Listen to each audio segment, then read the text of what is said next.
Hello दोस्तों। तो बहुत बहुत स्वागत है आप सभी का मेरे इस यूट्यूब चैनल क्रिक सिबंधु में। तो फाइनली अगर आप देखो तो आपने एक जैसे मैच देखा होगा, आईपीएल 2024 का आगाज़ हो चुका है। बहुत ही ज़बरदस्त तरीके से हुआ है। बहुत ही ग्रैंड ओपनिंग सेरेमनी हुई थी चेन्नई में, चेपॉक ग्राउंड में, और उसके बाद ऑब्वियसली एक बहुत अच्छा मैच देखने को मिला। हालांकि मैच जो कि लगा शायद बहुत ज़्यादा इंटरेस्टिंग हो जाएगा, थोड़ा सा अच्छा खासा मैच, अच्छा खासा कॉन्टेस्ट दोनों टीमों के बीच एक तरह से देखने को मिलेगा। बट एंड में रिजल्ट यही हुआ, defending champions Chennai super Kings typical Chennai दिखी, जिस अंदाज में वो खेलते हैं, जिस प्रोसेस के साथ खेलते हैं वही दिखा। और दूसरी तरफ royal Challengers Bengaluru, I think उनका भी वही हाल दिखा कि जैसे हर सीजन में एक तरीके से थोड़े से क्लूलेस दिखते हैं, उसी तरह का एक तरह से परफॉर्मेंस दिखा। ऐसा इसलिए नहीं कह रहा हूँ कि मैं चेन्नई का सपोर्टर हूँ या आरसीबी को उतना एक तरह से सपोर्ट नहीं करता हूँ, वो मेरी सेकंड फेवरेट टीम है। But I think again and again जब आप उसी प्रकार का परफॉर्मेंस देखते हो तो थोड़ा सा फ्रस्ट्रेटिंग लगता है। और स्पेशली अगर आप देखो बार बार आप एक तरीके से आप जो एक तरह से गलती करते हो, जो कि काफ़ी नॉर्मल है, मतलब एज ए क्रिकेट फैन हमको वो चीज़ देख के एक तरह से पता लग जाता है कि यहाँ पे गलती हो रही है। तो इतने सालों से वहाँ पे एक तरह से सपोर्ट स्टाफ में उनके एक तरीके से वहाँ पे कोचेस बैठे होंगे, एनालिस्ट बैठे होंगे, तो जब भी एक तरह से आप मैच देखते हो और वो टाइपिकल ब्लंडर आप देखते हो तो फिर काफ़ी एक तरह से फ्रस्ट्रेटिंग लगता है। मतलब एज ए सीएसके फैन मुझे उतना कोई प्रॉब्लम नहीं होगा, but as a cricket fan और जब आप एक तरह से चाहते हो कि आरसीबी जैसा साइड जो कि अच्छा करे और वहाँ पे उस हिसाब से परफॉर्म नहीं कर पाते हैं, तो फिर वो कहीं ना कहीं आपको एक तरह से हर्ट करता है। देखो ऑब्वियसली मैं यहाँ पे आपको स्कोर कार्ड नहीं बताऊंगा, आई थिंक पहले के टाइम में करता था, ओवरऑल स्कोर कार्ड आपको बताता था टोटली दोनों टीमों का। बट आई डोंट थिंक कि वो उतना एक तरह से इंपॉर्टेंट है, क्योंकि आप लोगों ने एक तरह से मैचेस देखे ही होंगे और स्कोर कार्ड जो कि आपको इंटरनेट में मिल जाएगा। लेकिन आई थिंक जो एक तरीके से कुछ की पॉइंट्स है उसके बारे में बात करना ज़रूरी है। तो जैसा कि देखो मैच का हाल ये रहा कि रॉयल चैलेंजर्स बैंगलोर ने पहले टॉस जीता और पहले काम बैटिंग करेंगे, 173 रन किए, और वो भी एक तरह से काफ़ी फेजेस में रहे। पहले ज़बरदस्त स्टार्ट हुआ स्पेशली फाफ डुप्लेसी से, पावर प्ले के दौरान बहुत ही ताबड़तोड़ बैटिंग की, और फिर सडनली जब फाफ आउट हुए, एक विकेट गिरा, फिर एक तरीके से विकेटों की झड़ी लग गई। चेन्नई ने बहुत अच्छा कमबैक कर लिया और 14-15 ओवर तक वहाँ पे देखो कि अगेन आरसीबी गेम में एक तरह से कमबैक कर नहीं पाई।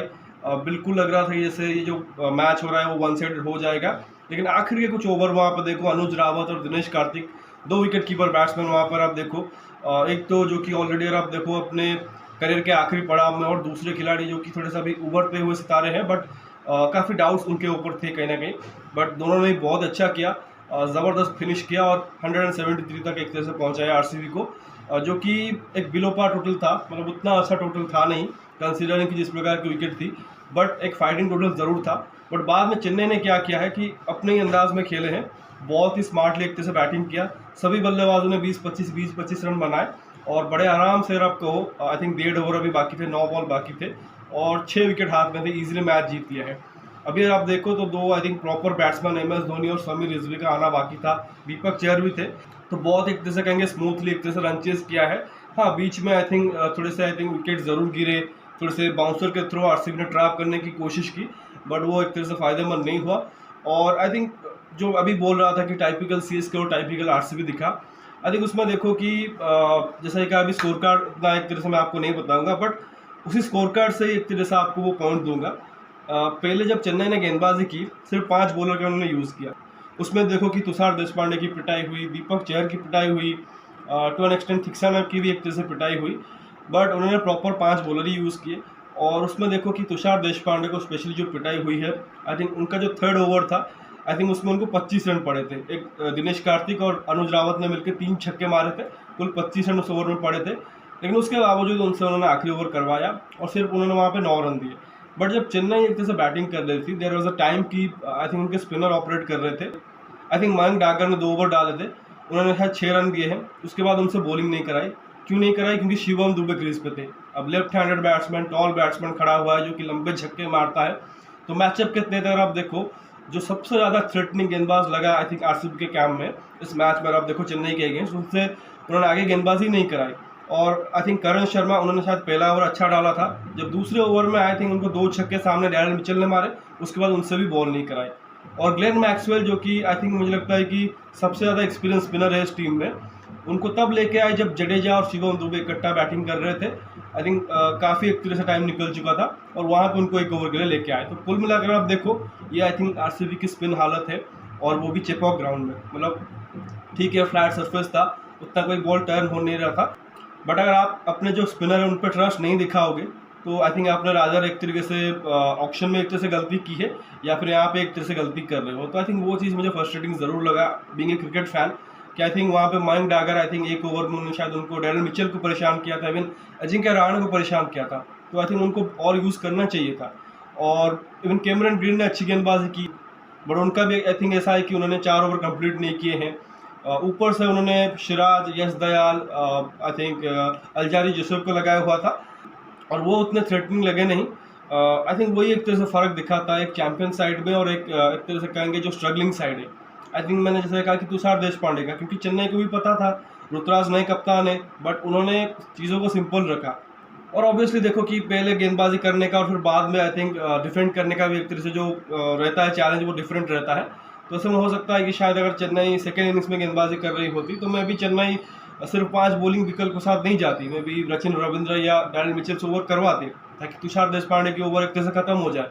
बट आई थिंक चेन्नई का एक सेट प्लान है और उसी के तहत उन्होंने गेंदबाजी कराई। बट यहाँ पर देखो I think Faf du Plessis एक एक्सपीरियंस कप्तान है, इवन आरसीबी का जो थिंक टैंक है, आई थिंक 2 बहुत अच्छे ओवर करने के बावजूद मयंक डागर को ओवर ना देना। फिर करण शर्मा जो कि इस टीम में अगर आप देखो एक मैच विनर है, रिस्ट स्पिनर है, आप ये बताइए कि कौन से रिस्ट स्पिनर को मार नहीं पड़ती और 2 छक्के खाने के बाद एक तरह से कोई गेंदबाज खराब नहीं हो जाता। तो आई थिंक कहीं ना कहीं आई थिंक आरसीबी को सोचना पड़ेगा। आई थिंक ये हर सीज़न ये करते हैं गलती।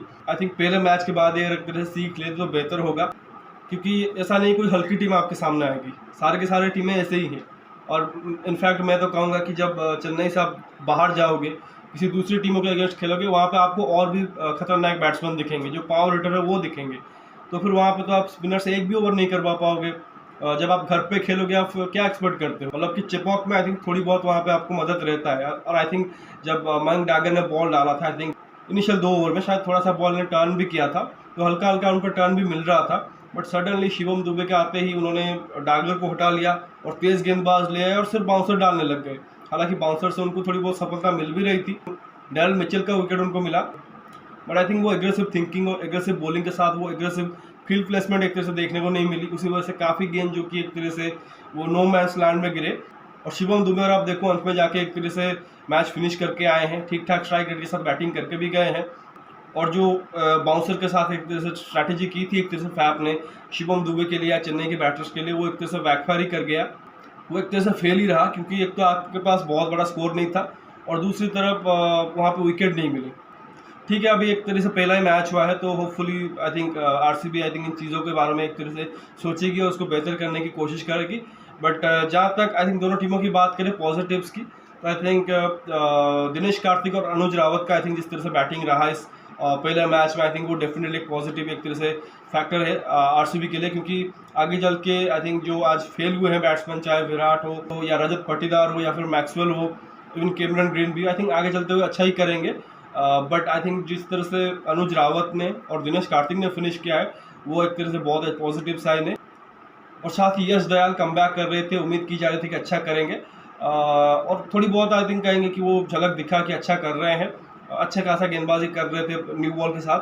तो आई थिंक वो एक तरह से पॉजिटिव है आरसीबी के लिए। बाकी जैसा कहा कि उनको काफ़ी काम करना पड़ेगा, स्पेशली आज कैप्टन फैफ को और जो उनके कोचेस है, जो थिंक टैंक है, उनको किस तरह से अपने स्पिनरों को यूज़ करें। इस तरह से आप मैचअप के तहत अगर खेलोगे फिर टॉप 4 में क्या मतलब बॉटम 4 में एक तरह से आप फिनिश करोगे। और जहाँ तक चेन्नई की बात करें, आई थिंक काफ़ी सारे पॉजिटिव्स रहे हैं। ऑब्वियसली जो उनका आई थिंक थोड़ा सा कह सकते हैं कि थोड़ा सा जो सोचने वाली बात रहती है उनकी गेंदबाजी, स्पेशली डेथ बॉलिंग। और आज दीपक चहर भी थोड़े से ख़राब दिखे नई बॉल के साथ। और तुषार देशपांडे का आई थिंक क्या करना है वो भी एक तरह से चेन्नई को देखना पड़ेगा। बट वो चेन्नई सुपर किंग्स आप ट्रस्ट कर सकते हो कि वो एटलीस्ट कुछ गेम्स एक तरह से देंगे, जब तक एटलीस्ट वो जीत रहे हैं। तो आई थिंक वहाँ पे ज़्यादा एक तरह से प्रॉब्लम नहीं है।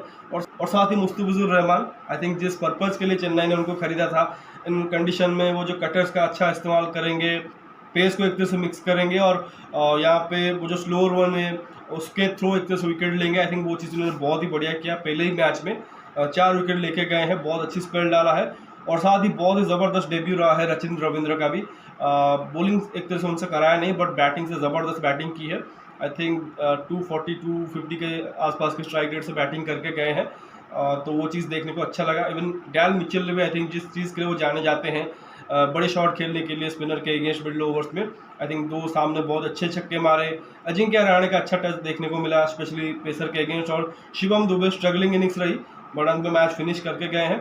और सबसे बड़ी चीज़ की महेंद्र सिंह धोनी, इनको एक तरह से देखना था CSK में, तो अभी बैटिंग तो नहीं आई है। और जो चीज़ मैं एक्सपेक्ट भी कर रहा था कि वो अलाउ करेंगे ऋतुराज को कि अपने हिसाब से गेम चलाए, तो आई थिंक गेंदबाजी के टाइम वो चीज़ दिखा भी कि ऋतुराज ही एक तरह से मेजोरिटी ऑफ एक तरह से डिसीजन मेकिंग में हिस्सा ले रहे थे। और बाकी चीज़ आई थिंक उनकी जो फिटनेस है, जिस तरह से आज फील्डिंग भी की, आई थिंक 1-2 कैचेस पकड़े, एक आधा रनआउट भी किया, वो चीज़ देखने को अच्छा मिला। तो ओवरऑल कहेंगे CSK के लिए कंप्लीट गेम है, 2 पॉइंट्स मिल चुके हैं, तो थोड़ी सी राहत की सांस ले रहे होंगे ऋतुराज गायकवाड़ की। पहला ही मैच था, प्रेशर गेम था, तो उसको जीत लिया है। अब एक तरह से आगे का जो सफ़र है उसको ईजिली एक तरह से चलाने की कोशिश करेंगे, तो लेट्स सी। तो खैर पहला मैच का एक तरह से हाल यही रहा, तो उम्मीद करेंगे कि अगले मैच में RCB जो कि बेहतर निकल के आए और चेन्नई जो कि थोड़ा सा बेहतर गेंदबाजी करे डेथ ओवर्स में। तो लेट्स सी आगे क्या होता है। और बाकी अब डबल हेडर्स का टाइम आ गया है, क्योंकि वीकेंड्स पे एक तरह से जो कि स्टार्ट हो रहा है IPL, तो फ्राइडे के दिन पर अब देखो पहला मैच था, लेकिन सैटरडे और संडे आपको डबल हेडर्स देखने को मिलेंगे, तो उसका इंतजार रहेगा। फिलहाल इस वीडियो में बस इतना ही। आशा करता हूँ कि वीडियो ज़रूर आपको पसंद आएगा। वीडियो को लाइक करना मत भूलिए, साथ ही चैनल को सब्सक्राइब और शेयर जरूर कर दीजिए। बाकी कमेंट सेक्शन में अपना राय ज़रूर रख सकते हो, और जो भी मैंने आई थिंक जो पॉइंट्स बताए RCB और चेन्नई के बारे में, कितना आपको सही लगा उसके बारे में ज़रूर बताइए। बाकी नोटिफिकेशन की घंटी दबा लीजिए ताकि हर एक वीडियो की अपडेट आपको टाइम पे मिलती रहे। मिलते हैं अगले वीडियो में अगले मैच के बाद, तब तक धन्यवाद, जय हिंद।